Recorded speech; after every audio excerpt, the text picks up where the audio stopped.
The title of the workshop is called Street Ninja. We decided to call it Street Ninja because, when you say kasi bike to work, bike commute, it sounds so passive, so benign, so parang pwedeng i-bully ng mga motorist eh. Biker ka lang, di ba?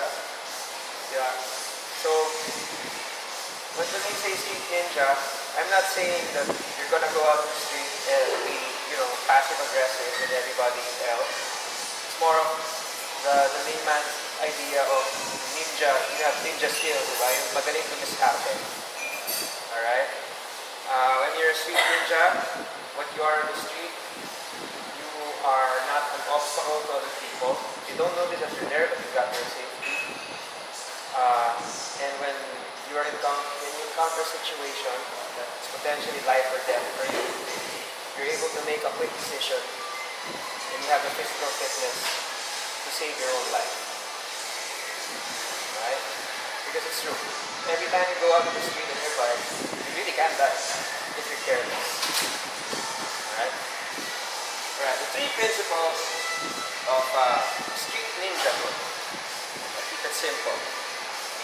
Visibility, three things to remember now. Visibility, awareness, and agility. So what does this mean? Visibility refers to, there's several ways to be visible. First is through the clothes that we wear. Well, this is a professional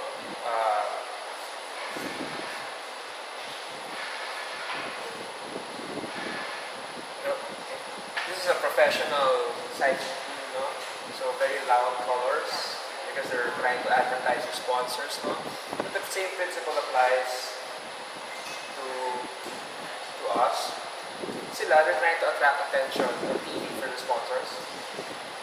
We want to be highly visible with our clothing so that we're easily seen by motorists. So this is a good example, my friend. So black on the shoulders is repeated, para very slimming, para very flattering, but in general it's white, para kitang-kita. And medyo semi-reflective yan pag nailawan na ng kita, ng headlamps. Right? Equipment. Blinkers are, in my opinion, the most important thing you can ever have on your bike. Even in the daytime, I use this now. So this is an example of what we have. It has various settings like one light, glowing, blinking, right? High blinking. Yeah, and it's USB rechargeable. It's a cheap safety accessory. It works because you don't get hit from behind.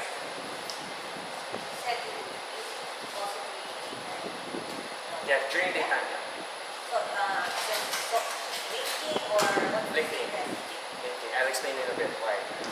Blinking, then sa gabi, headlamp. Of course, so you can see ahead, but also really so people on company cars can see you.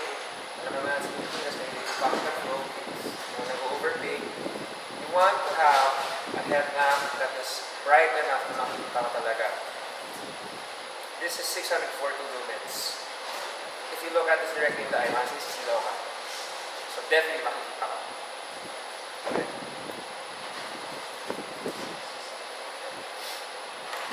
Right. Reflectors, headlamp blinkers, body language, posture. This is basically posture and pedaling style. When we say posture, when you're on your bike, demonstrate later, you want to have like a confident posture on your bike. Hindi yung naliliit ka sa mga truck sa mga kotse. Because I also ride for Top here. Some points. I also ride about cars. You know what they say when you're gonna buy a car? Buy the biggest car you can afford. Kasi people tend to go in small cars. Right? Paano pa ikaw na nakabisikleta? Kanya. So what you want to do on your bike, make yourself look big. Hindi yung put on layers of to make yourself, but confident na you're in your lane, you own your space. Hindi ka yung basta-basta matutulak lang nila. pedaling style, it's basically the best pedaling style for commuting is a high cadence approach. Cadence is the number of strokes you achieve in 1 minute. Your leg, no? Usually this is about 90 revolutions per minute. What does that look like? This using your legs, ganyan. Right? Versus a relaxed cadence of like Headlamp, which is what most beginners tend to adopt, which are mabigat yung gear. Right? What's the purpose of that? A high cadence pedaling stroke means you are in a lower gear than you normally are, so you can accelerate more faster. Parang sa kotse. You want to accelerate fast, get in a low gear. It also attracts attention to the human eye. Because the human eye is attracted to movement. So kung mabilis yung ano mo, kita mo agad. The same effect is the blinker. Gumagano'n, di ba? Whereas kung gumagano'n ka, in a car, I won't notice a person in slow motion. Pero kung mabilis yun, mapapansin mo siya. And kung tumatayo pa yun minsan, riding out of the saddle, sila palagi seated, mas mapapansin mo siya. This is what a motorist sees. A motorist only sees cars. Kasi yun ang immediate concern niya. Very few will pay attention to a cyclist who may be here or here. Won't notice him. If he's wearing black clothing, no lights, things like that. This is the windshield. From here, you can see if you're coming up from behind, kita na kaagad na hindi ka nakikita. If you're in the blind spot. Lalo na kung wala kang headlamp, wala kang if you're blending into the background. From the side mirror, if you're coming up beside a car, one of the most common accidents is you are in door. Yung biglang bumukas, tapos nandun ka lang, boom! Sino may kasalanan nun? The driver or the cyclist? Pareho. A car can safely pass you but has to consciously make that overtake. Hindi siya dire-diretso lang, pepinahan. So, Experience that. diba? Sabihin ko ba, pinipad sa akin yung Yeah. And usually, yung ganun reaction mo, then, late na. Nagalit ka, pero nakaalis na siya. malayo na siya. Yeah. So you have to consciously own your space. Yeah, own your space. Para dadaan ka niya, kailangan talagang ikutan ka niya. Right? Baka nga hindi pa niya nakita eh. If you don't have blinkers, wala. Hindi ka na napansin. What pa yun, sir? Yeah.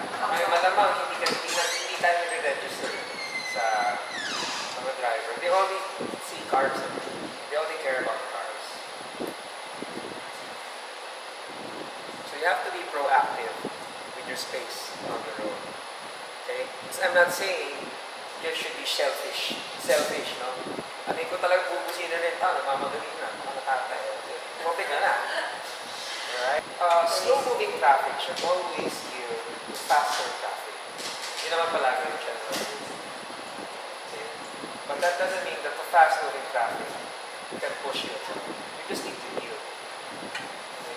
And actually, if you're in a group, it is actually legal to ride two abreast. Meaning, katalaga. So the space you occupy in the lane is roughly similar to what the width of, yes, one car. So, mas safe pa yun. Kasi talagang kitang-kita na kayo. Although, sa totoo, mga jeep, mga tarantado yan.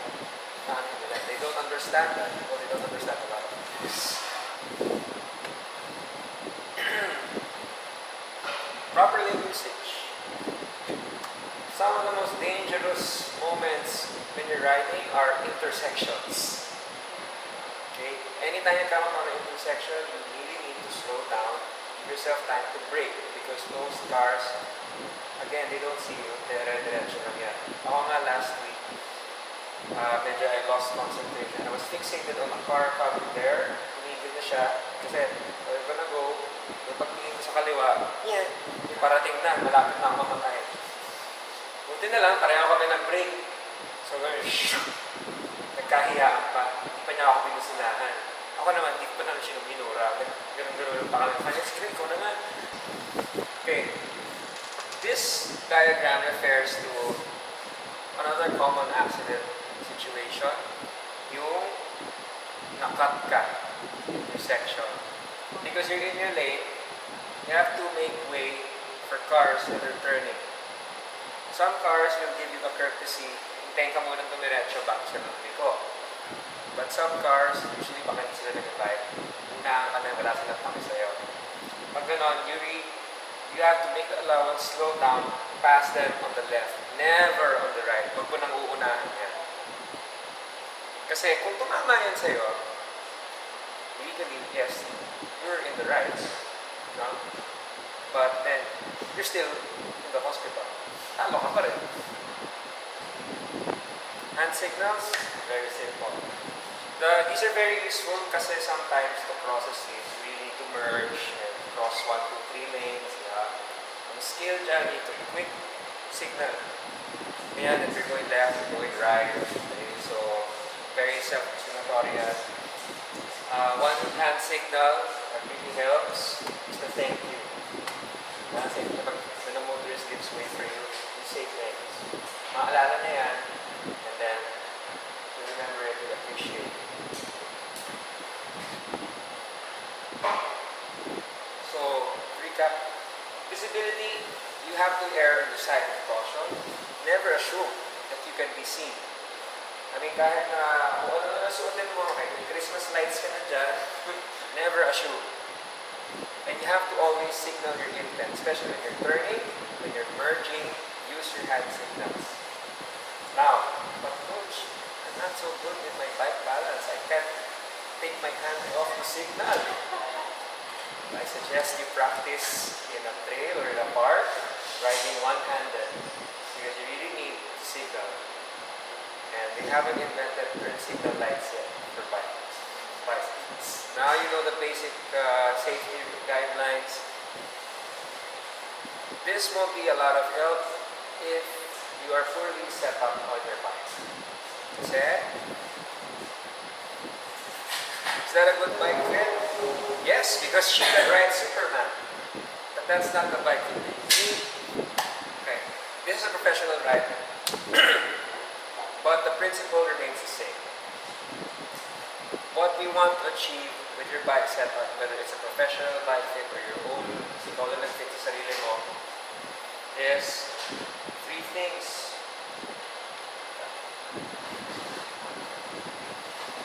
You make contact with your bike in 3 points. The saddle, pedals, and a cockpit. This is the cockpit. No? What you want to have is you're balanced, your center of gravity is towards the rear of the bike para kumapit yung gulong. The saddle height is set just right so that you can extend your leg and use your hamstrings, your glutes, your quads without overreaching. So you can repeat it hundreds of times, actually thousands of times. Right?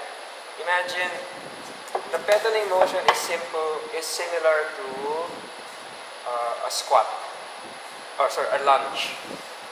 Imagine doing a lunge exercise 10,000 times. You do that on your bike. The only reason it's easier is because you're seated. Okay? The reach here is just right para abot mo so you can turn, you can brake without it's too far from you, it's not so close that you're cramped up. And the handlebar is set just right so he has room to breathe, hindi naiipit yung diaphragm na yung tiyan.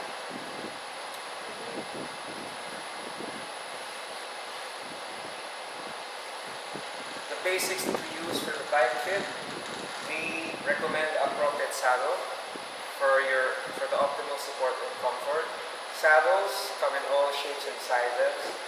The ideal saddle for you is determined by the width of your sit bones also known as the ischial tuberosities. Later, I'll have you try out one of our toys here. It actually measures how wide your butt is. To recommend, anong saddle din ang pwede sa'yo? Okay. After the saddle, we set a proper saddle height and setback for balance muscle recruitment. What are the muscles you use when you're riding? Quadriceps, gluteus, hamstrings, a little bit of the calves. What you want is balance shaft. If you're too far forward in your saddle, like most triathletes tend to be by mistake, puro quads ang ginagamit mo, and when you get off the rut, you can't. Kasi parang binugbog na yung, parang tinalo na yung quads mo. If you're too far back naman, you use up too much of your quads, and if you're too far back, you use up too much of your quads, you don't use too much of your glutes, you don't utilize your quads, and then ang problem naman ngayon is knee pain here. Kasi the patella, sa fondo, pag hindi ka balance on your saddle, optimal placement, na-overload yung patella, either under it or above it. Because cycling is a repetitive movement. Imagine you pedal how many times or how many hours, you got so much stress. Finally, the cockpit is set to the rider's reach and flexibility. How far should your handlebar be from you when your saddle is set already? The rule is para ka lang nag-handshake. How do you do a handshake? Yan lang. You don't, nice to meet you. You know that. So, kung gano'n na, try it. Try it. When you do this, you try to do that. Imagine, di ba, nakagaling back muscles mo. It's a stretch na, di ba? So, you don't need to do that.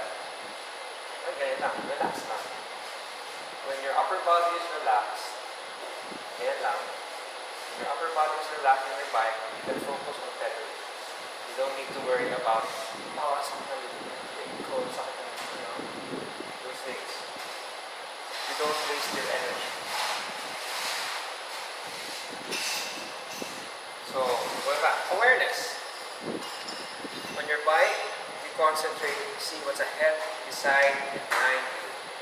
Behind you, syempre, you don't want to look back every time, naman, no? All I'm saying is, once in a while, you check what's happening behind you. I don't know, if you bike on busy roads, like, hindi ko bike sa EDSA, naman. Ako, lakali. So, medyo, minsan, pag nag-go na yung mga kotse, drag race na yun. So, medyo on guard na ako doon. C5, minsan. You have to look where you want to go. Okay? You don't look at the road. You don't fixate on any one thing. You always stay in the moment and be familiar with particular sounds. Lalo na the sound of accelerating engines. Right behind the danger sign. And agility is the ability to make snap decisions. Oh my gosh, a jeep stopped in front of me. Should I stop also, or should I quickly adjust and pass it? So in that split second, you should check if it's safe to pass or you need to stop. See that kind of thing. Of course, if you don't have the physical fitness to quickly accelerate, then you don't have a choice. You really have to stop. Finally, so agility is having the physical fitness to accelerate, to turn, to brake, to maintain safe speed. You're not training for the Tour de France.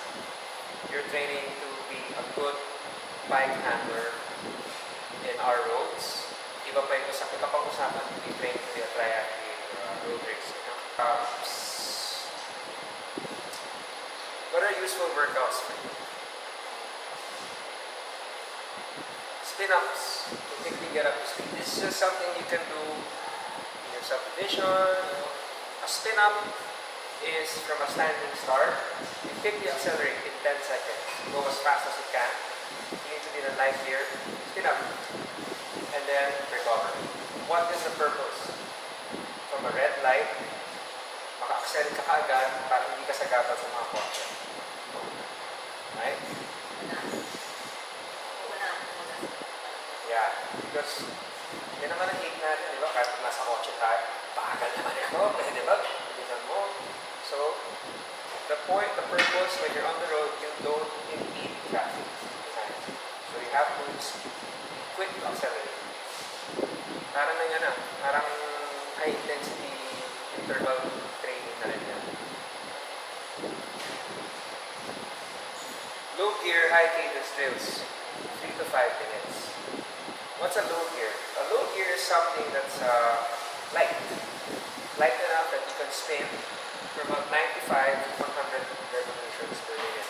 The cadence mo is high. Like I said, high cadence makes you more visible. A high cadence lets you be more agile on the road. But it is a skill that needs to be trained. Most people find it uncomfortable kasi it's medyo may load siya on the cardiovascular system. Right? So you need to train for this. But once you get good at it, what you can find is that many endurance go for longer rides because it doesn't load up your muscles so much. It's a heavy gear, low cadence ride. For the gears that will That will be really depending on what that you can handle. But the resistance should be low to moderately heavy. It's something you can spin. Okay.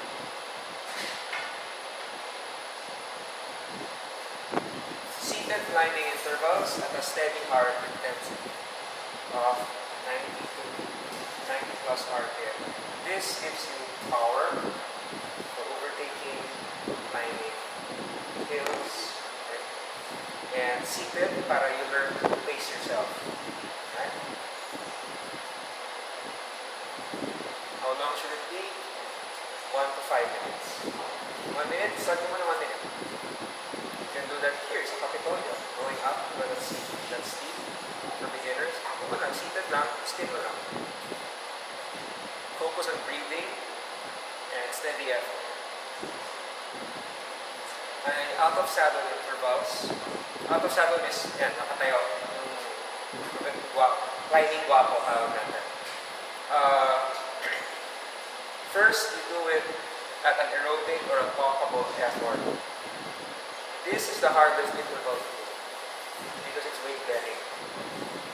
It's like doing multiple one-leg squats alternating palagi. Imagine mo, 1, 2, 3 on your bike. So, but this really works your hamstrings. It's a great workout. It also works your core. Ang usefulness niyan on the road, acceleration. You can accelerate a lot faster if you can accelerate out of the saddle. Climbing steep sections, flyover, St. Paul Road. Ganun ka steep. Muna, ganun. If you can do, first you do it at a moderate effort. Dapat the effort is nakakasalita ka. Kung hindi nakakasalita, you're going too fast na. Pag na-master mo na yan, you can go for 1 minute na kaya mo magsalita, wala nang ano sa'yo. Then you think about going faster. Now you sprint up the side.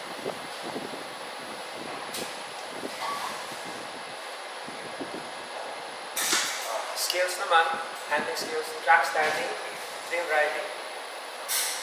Track standing is the skill of, nakita nyo kayo sa video, of staying on your bike at almost 0 kilometers per hour without putting your foot down. Kasi usefulness of the practical use in traffic, you often need to filter through cars. You need to filter through cars. If you don't put your foot down, that means you're not efficient. So every time you put your foot down, you will accelerate again. Diba? Trail riding is great. It teaches you skills like balance, how to kick the tail out to a corner. I recommend for beginners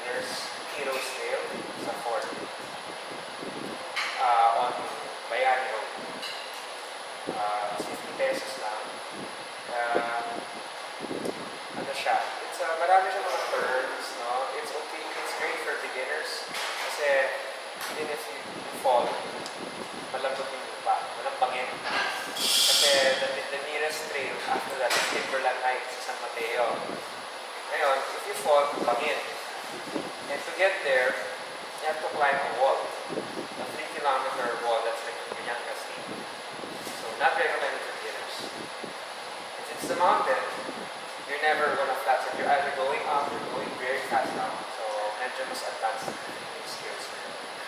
Trail riding kasi teaches you handling skills. How to stay on your bike, really makes you one with your bike. Kasi if you can handle your mountain bike on a trail, you can handle traffic.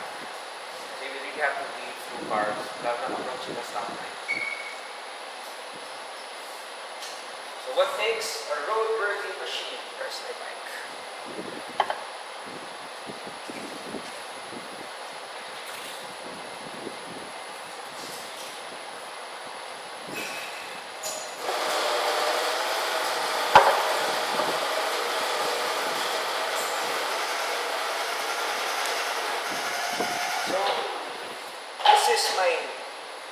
This is my Diverge. Thank you for my Diverge Specialized. This is what I use the bike to do. I use it for the trail and all of that. Of course, you can use any bike obviously, for almost any bike for bike commuting and etc. etc.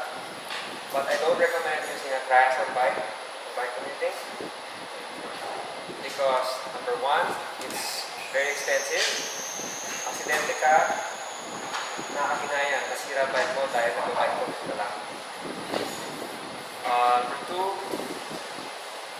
mountain bike is great kasi mas upright yung posture mo, more comfortable. Pag malupa ka, okay lang. Diba? But of course, there's a limit to how fast you can go because of the distance, controlling resistance. This is an all-rounder bike. I can do the trail, I can walk on the road, okay lang siya. It can actually quickly. Now, what makes a roadworthy machine, whether it's a mountain bike or a road bike, these are the things you want to have. Strong, reliable brakes, number one. If you don't have brakes, don't use it. Even a fixie rider has brakes. It's a paa yung ginagamit to stop the bike. Fixed gear, no? Strong reliable brakes will save your life, obviously. Quiet and smooth shifting. When you change gears, pasok ka agad yung gear. Hindi nag-hesitate yung drivetrain. Kasi if the drivetrain has been something accelerate out of trouble. Precise steering. It goes where you want it to go. When you turn the wheel, it goes left, be right. And the rest of the nag-hesitate. Stick tire tread. There. See the tire, yung nails, etc. And it's clean. A clean bike reduces the wear and tear ng drivetrain. Lalo na yung mga dirt, mga langis, mga pitik. Pag pinabayaan mo yun, it will go inside the tubes. Sa stock up na yung tubes mo, magagala sa yung mekaniko. Kasi kailangan mo na siyang bigyan ng matakalaki para maayos na yung bike. So how do you test if your bike is roadworthy? I use a simple test, the drop test. Lift your bike. All I heard was the chain bouncing. That's good. If you hear anything rattling that wasn't the chain, there's something wrong with it. For example, what could be a possible concern? Let's say, maluwag yung gulong ko. Okay, higpit naman ito yung lalo na kung hindi ikaw nag-sensor ng bike mo. Let's do it again. Diba? If you didn't do that, you ride up the road, you realize, aluwag pala yan. Konting the wheel could really unahan ka ng gulong mo. Right? Okay. Ano ba yung pwede? Loose headset. The headset is the set of gears and mechanism inside to connect the fork, this is the fork, to your steering. This tends to be the case with all high-minded bikes. Pag worn na yung bearings mo, nagwawabble na yan. So, may windowing headset and yeah, you may need to steer and the bike won't do it for you. Or you don't want it to steer but the bike will go where it wants to go. Last reminders, it's a two-way street. Road rules and regulations, always follow them within reason. Okay? Kasi sa totoo,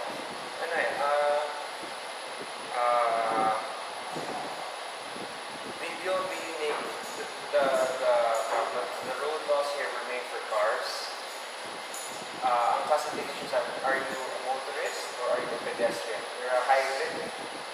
Diba? Pag nasagasa, there's clearly no other oncoming traffic. Okay? You are not a motorist, so you can't. Kasi parang pedestrian ka lang. Do not proceed. Kung alam mo naman may parating, tumuloy ka pa rin. Kung ginawa mo yan, well, maybe you deserve to get hit. Well, common sense. So, ano dyan? Here, intersections. If the intersection is clear, just go ahead. Why is that? Because you actually reduce traffic that way. Because, kung yung red lahat, anytime mo sumabay ka, you actually end up slowing down traffic behind you. Diba? Even if you're up with you go in as well, lane filter. Lane filtering, you see that all the time with motorcycles. Diba? Like, driving, stop and stop. Then here comes motorist, nasa gitna ng lane. Right? Kung sila sa harap. Pag hindi tayo sa night, nakakainis, diba? Ang parents yun, siya naman, sumingit na lang yung mga police ng mga motorcycle na to. Right? Yan ang first reaction. But, there did a study, so I can't remember the actual term. Lane filtering actually helps reduce time spent in traffic. Because when you lane filter, the moment the light turns green, you're able to quickly accelerate. Everybody goes right away. But if you don't lane filter, pumila ka behind a car as if you were a car, what happens is, hinahama mo pa yung pila. Alright? So because you want to be a goody two shoes, you actually make it worse. Kasi pumila ka, nakiano ka sa kotse, so bagal ka. By the time nag-red na ulit,